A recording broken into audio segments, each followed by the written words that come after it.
মুহূর্তে যে খবরের দিকে নজর রাখবো, এসসি সুপ্রিম কোর্টে আপাতত স্বস্তি, সুপ্রিম কোর্টে আপাতত স্বস্তি, যাদের টাকা ফেরত দিতে হবে না তাদের স্বস্তি, চাকরিহারাদের 31শে ডিসেম্বর পর্যন্ত স্বস্তি।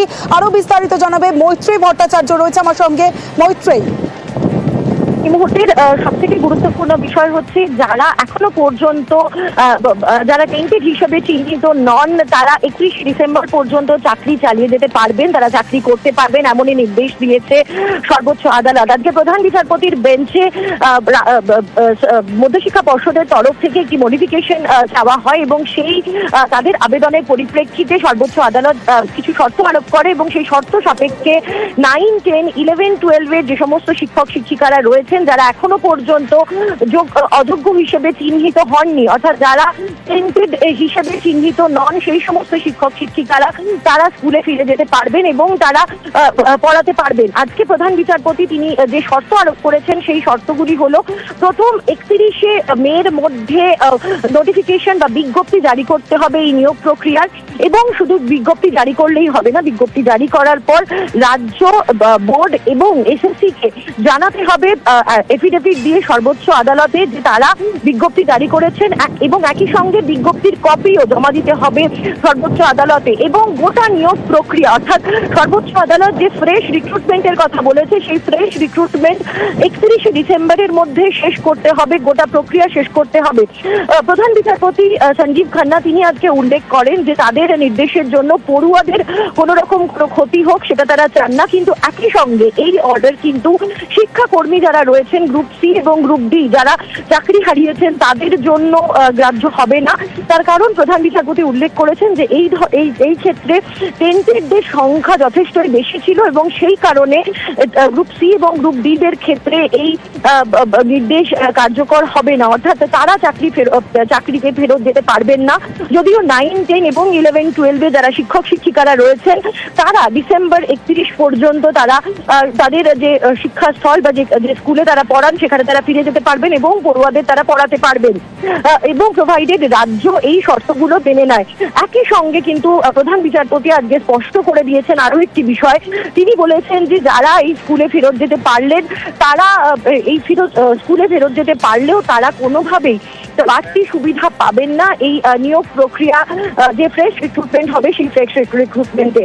তমশ্রী, মৈত্রী, আরো একবার জানতে চাইবো যে তুমি যেমনটা জানাচ্ছিলে চাকরিহারাদের 31শে ডিসেম্বর পর্যন্ত স্বস্তি, বিজ্ঞপ্তি জারির নির্দেশ দিয়েছেন প্রধান বিচারপতি, কিন্তু আরো একটা বিষয় জানতে চাইবো যে চাকরিহারা অযোগ্যদের ক্ষেত্রে ঠিক কি নির্দেশ? দেখো, চাকরিহারা অযোগ্যদের ক্ষেত্রে কিন্তু কোনো আলাদা করে কোনো নির্দেশ দেওয়া হয়নি, অর্থাৎ সর্বোচ্চ আদালতের ক্ষেত্রে যে পুরনো যে নির্দেশ ছিল সেই নির্দেশই কিন্তু বহাল থাকছে, কারণ যে মডিফিকেশনের আবেদন করা হয়েছিল মধ্যশিক্ষা পর্ষদের তরফ থেকে সেই মডিফিকেশনে কিন্তু অযোগ্যদের কথা উল্লেখ করা হয়নি, সেখানে যোগ্যদের কথা উল্লেখ করা হয়েছিল এবং পড়ুয়াদের স্বার্থের কথা উল্লেখ করা হয়েছিল, এবং যে একাডেমিক ইয়ার চলছে এবং সেক্ষেত্রে দাঁড়িয়ে যে শিক্ষা ব্যবস্থা ভেঙে পড়বে, পড়ুয়াদের ব্যাপক সমস্যা হবে সেই কথা উল্লেখ করে গত 7 তারিখে আবেদন করা হয়েছিল। ফলে সেই জায়গায় দাঁড়িয়েই যোগ্য যারা এখনো পর্যন্ত যারা যোগ্য হিসেবে চিহ্নিত রয়েছেন বা যারা আনটেন্টেড হিসেবে যারা এখনো পর্যন্ত চিহ্নিত নন, সেই সমস্ত ক্লাস 9, 10, 11, 12 এর যারা শিক্ষক শিক্ষিকারা রয়েছেন তারা স্কুলে ফেরত যেতে পারবেন এবং তারা তাদের শিক্ষকতা তারা চালিয়ে যেতে পারবেন সেই নির্দেশই দিয়েছেন, এবং সেই তারা চালিয়ে যেতে পারবেন 31শে ডিসেম্বর পর্যন্ত। এবং এই একাডেমিক ইয়ারের পড়ুয়াদের কথা মাথায় রেখেই এই সিদ্ধান্ত নেওয়ার কথা কিন্তু আজকে প্রধান বিচারপতি সঞ্জীব খান্না তিনি উল্লেখ করেছেন। তমশ্রী, মৈত্রী, তার মানে 31শে মের ডিসেম্বর পর্যন্ত স্বস্তি, 31শে মের মধ্যে বিজ্ঞপ্তি জারির নির্দেশ, তার মানে নতুন নিয়োগের সময়সীমা বাড়লো ডিসেম্বর পর্যন্ত। দেখো, রাজ্যের তরফ আজকে তখন প্রধান বিচারপতির তরফ থেকে জিজ্ঞেস করা হয়েছিল যে কতদিনের মধ্যে বিজ্ঞপ্তি জারি করবেন, তখন রাজ্যের আইনজীবী এবং একই সঙ্গে বোর্ডের তরফ থেকে তারা উল্লেখ করেন যে তারা অল্প কিছু দিনের মধ্যেই 3-4 মাসের মধ্যেই তারা গোটা বিজ্ঞপ্তি তারা জারি করে দেবেন, এবং কতদিনের মধ্যে নিয়োগ প্রক্রিয়া শেষ হবে সেক্ষেত্রে দাঁড়িয়ে এসএসসির তরফ থেকে কপিল সিবাল তিনি উল্লেখ করেন যে 31শে ডিসেম্বরের মধ্যে তারা গোটা প্রক্রিয়া শেষ করতে পারবেন, এবং তারপরে কিন্তু সময়সীমা বেঁধে দেন প্রধান বিচারপতি সঞ্জীব খান্না, এবং তিনি যেখানে উল্লেখ করেন, যে তিনি উল্লেখ করে দেন যে 31শে মের মধ্যে এই আবেদন বিজ্ঞপ্তি জারি করতে হবে। অর্থাৎ এই যে ফ্রেশ রিক্রুটমেন্টের কথা বলা হয়েছে, সেই ফ্রেশ রিক্রুটমেন্টের জন্য যে বিজ্ঞপ্তি দেওয়া দরকার সেই বিজ্ঞপ্তি জারি করে দিতে হবে। এবং একই সঙ্গে ফ্রেশ রিক্রুটমেন্ট হয়ে যাওয়ার পর কিন্তু যখন ফ্রেশ রিক্রুটমেন্টের যে বিজ্ঞপ্তি জারি হবে এবং তারপর রিক্রুটমেন্ট প্রক্রিয়াটা একেবারে শেষ করতে হবে, ফ্রেশ রিক্রুটমেন্ট প্রসেসটা কিন্তু শেষ করতে হবে 31শে ডিসেম্বরের মধ্যে, সেই নির্দেশই কিন্তু আজকে প্রধান বিচারপতি দিয়েছেন। ফলে এই দুটি শর্ত কিন্তু অত্যন্ত গুরুত্ব সহকারে মানতে হবে এবং শুধু শর্ত যে প্রথম পর্যায়ে রয়েছে অর্থাৎ 31শে মের মধ্যে যে 31শে মের মধ্যে যে বিজ্ঞপ্তি জারি করতে হবে, এবং শুধু বিজ্ঞপ্তি জারি করলেই হবে না, তিন পক্ষ অর্থাৎ রাজ্য, সিভিল সার্ভিস কমিশন এবং মধ্যশিক্ষা পর্ষদ, এই তিন পক্ষের তরফ থেকে কিন্তু তাদেরকে এফিডেভিট দিয়ে রাজ্যকে জানাতে হবে যে সঙ্গে থাকুন মন্ত্রী, চাকরিহারা শিক্ষকরা কি বলছেন শুনবো। পড়ার মানসিকতা নিয়ে আমি ছিলাম, সেই অবস্থা, সেই দিনটা আমার কাছে আর ফিরে আসবে না, সেই সময়টা আমার কাছে ফিরে আসবে না। সুতরাং কোনোভাবেই কোনো শান্তিদায়ক কিছু আমি দিতে পারছি না আমার মনের মধ্যে, আমার মনকে আমি দিতে পারছি না। কিভাবে?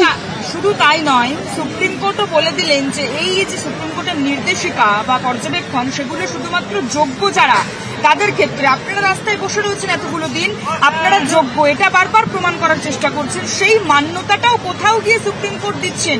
এটাও তো আপনাদের একটা নৈতিক জয় বলেই ধরা যায়। নৈতিক জয় সেই দিনই হবে যেদিন আমি আমার পদে বেতনে আমি সম্পূর্ণভাবে বহাল থাকতে পারবো, একদম আপ টু রিটায়ারমেন্ট পর্যন্ত, সেই দিনই আমার জয় হবে। এখন কিচ্ছু না, এগুলো কিচ্ছু না আমার কাছে। নাম? সাগরিকা ভট্টাচার্য।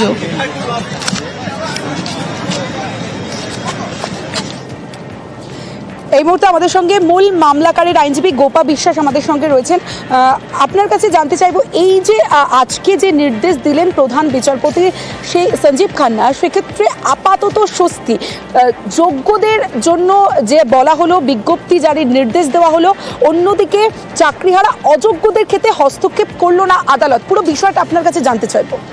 হ্যাঁ, একদমই। আজকে যে অ্যাপ্লিকেশনটা বোর্ড করেছিল সেখানে স্পেসিফিক্যালি মেনশন করা হয়েছিল যে স্কুলগুলো যদি এই 26,000 শিক্ষক এবং যারা শিক্ষাকর্মী রয়েছে তাদের যদি স্কুলে যেতে বাধা দেওয়া হয় এবং তারা যদি হঠাৎ করে তাদের যদি স্কুল থেকে বের করে দেওয়া হয়, তাহলে স্কুলগুলো এবং শিক্ষা পুরো ধ্বংসের মুখে যাবে। সেই ক্ষেত্রে প্রধান বিচারপতি হস্তক্ষেপ করে বলল যারা টেন্টেড ক্যান্ডিডেট তাদের ক্ষেত্রে উনি রিলিফ দিতে পারবেন না, কিন্তু যারা এখনো ডিক্লিয়ার হয়নি তাদের ক্ষেত্রে উনি বললেন যে 31 মে 2025 পর্যন্ত আপাতত ইন্টারিম স্টেজে উনি বললেন যে তারা স্কুলে যেতে পারবে, কিন্তু গ্রুপ বি এবং গ্রুপ সি এর যে শিক্ষাকর্মীর নিয়োগ প্রক্রিয়া ছিল সেই নিয়োগ প্রক্রিয়ায় যারা টেন্টেড বা নন টেন্টেড বলে ডিক্লিয়ার হচ্ছিল সেই ক্ষেত্রে হস্তক্ষেপ করেননি এবং বলেছেন যেহেতু সেখানে দুর্নীতির পরিমাণ ভলিউমনাস, সেই জন্য সেক্ষেত্রে হস্তক্ষেপ করলো না। কিন্তু 9, 10 এবং 11, 12 এর ক্ষেত্রে যে শিক্ষকরা ছিলেন যারা এখনো পর্যন্ত টেন্টেড বলে ডিক্লিয়ার হয়নি তারা স্কুলে যেতে পারবে আপাতত। কিন্তু অবশ্যই প্রধান বিচারপতি স্পেসিফিক্যালি বলেছে যে 31 মে 2025 এর মধ্যে অবশ্যই তাদেরকে ফেস সিলেকশন প্রসেসের যে নোটিশটি সেটি অবশ্যই পাবলিশ করতে হবে, এবং যদি সে নোটিশটি পাবলিশ করতে ফেল করে তাহলে তাদের ওপর কস্ট ইম্পোজ করতে বাধ্য হবে। এবং আরেকটি নির্দেশ দিয়েছে যে এই সিলেকশন প্রসেস অতি দ্রুততার সঙ্গে কমপ্লিট করতে হবে এবং সেই রিগার্ডিং একটি হলফনামা 31 মে 2025 এর মধ্যে জমা করবে এবং সেখানে এনশিওর করবে, এই এফিডেভিটে তারা লিখে দেবে যে তারা ওই ডিসেম্বর 2025 এর মধ্যে ওই সিলেকশন প্রসেস কমপ্লিট করবে। বেশ, অনেক ধন্যবাদ আপনাকে। সুপ্রিম কোর্টে আপাতত স্বস্তি, যাদের টাকা ফেরত দিতে হবে না তাদের স্বস্তি, চাকরিহারাদের 31শে ডিসেম্বর পর্যন্ত স্বস্তি। 31শে মের মধ্যে বিজ্ঞপ্তি জারির নির্দেশ প্রধান বিচারপতির, 31শে ডিসেম্বরের মধ্যে নিয়োগ প্রক্রিয়া শেষের নির্দেশ। চাকরিহারা সীমা বাড়ল ডিসেম্বর পর্যন্ত।